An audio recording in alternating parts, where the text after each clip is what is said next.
This one is given as follows. It says sine of 40 degrees, very important to have the degree symbol in there, multiplied by sine of 20 degrees, okay, plus sine of 50, okay, multiplied by sine 70 is equal to sine of 70 degrees, right?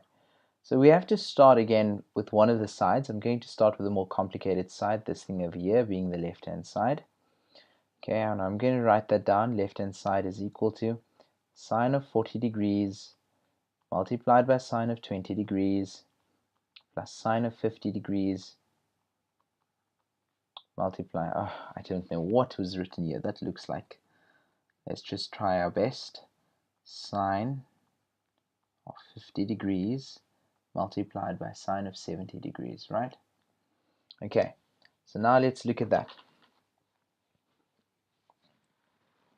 Okay, so I've got 40, I've got 20, I've got 50, I've got 70. I want to prove it's equal to sine of 70. And I've got sine, sine, sine, sine everywhere. I might be able to turn this into a co-ratio, 40, 20, 40, 20, right? How do I turn this into something 40?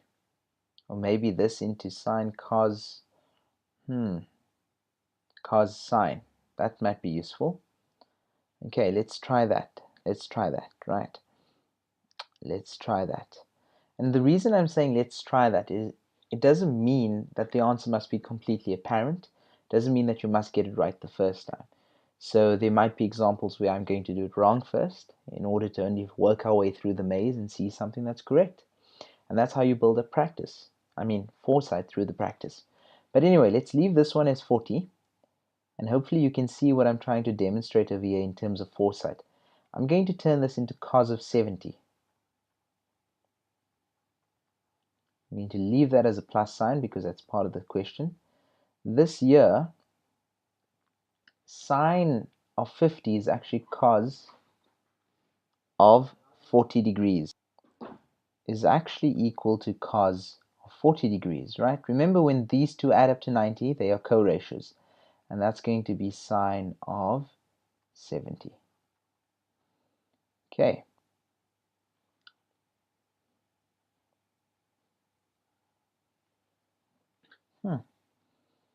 That's interesting.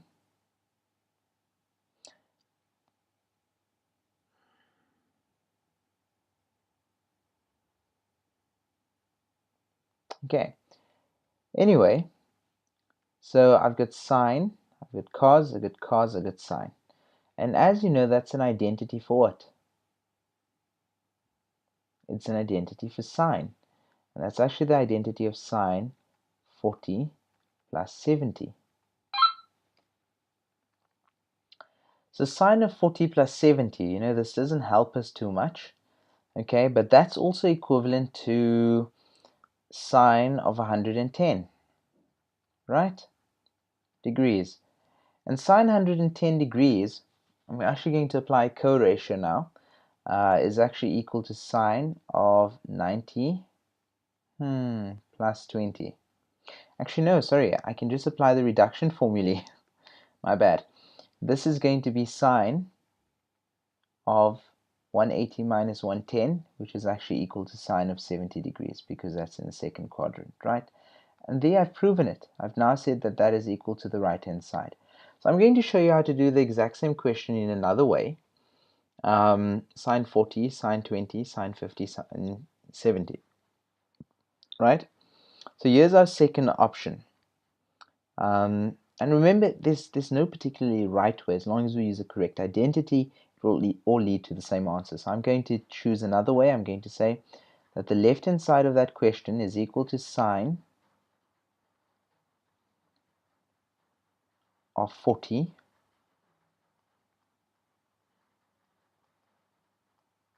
times sine of 20 degrees plus sine of 50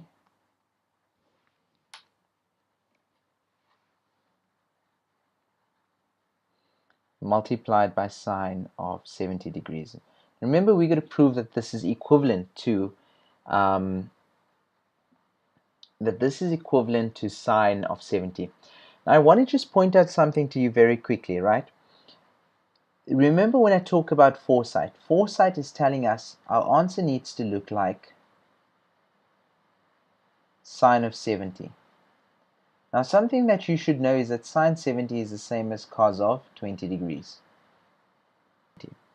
Given that sine of 70 is the same as cos of 20, it is good enough for us to be working towards an aim of cos of 20 degrees, right? And why do I say an aim of cos of 20 degrees? It means that I might be able to turn this into a cos identity. And if this is a cos identity, I've got cos, sine, sine, cos. So let's look at maybe a codatio of that. And let's look at a codatio of that so that that's a cos. So it's cos, sine, sine, cos, right? Because that's what our identity gives us.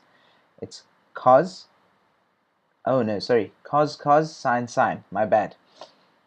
Cos, cos, sine, sine, okay? Or the other way around. If we left this as sine, sine, sine, cos, cos,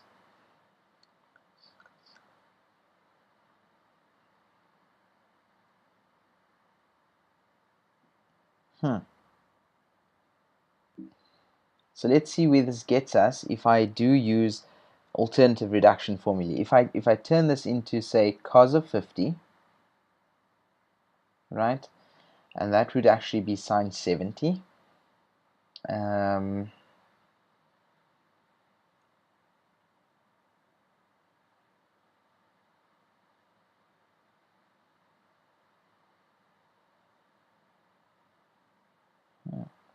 So let's leave this as sine of 20.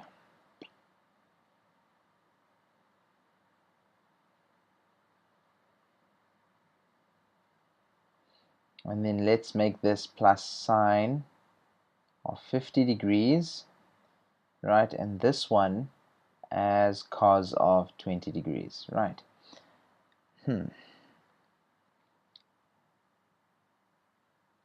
And if I turned each of this around and I turn this into cos of 20, right, sine of 50, and this one here as sine 20, cos of 50, I'm now sitting with an identity of sine, cos, cos, sine.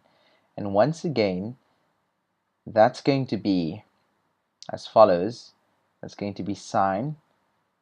The plus remains the plus, and I just take this.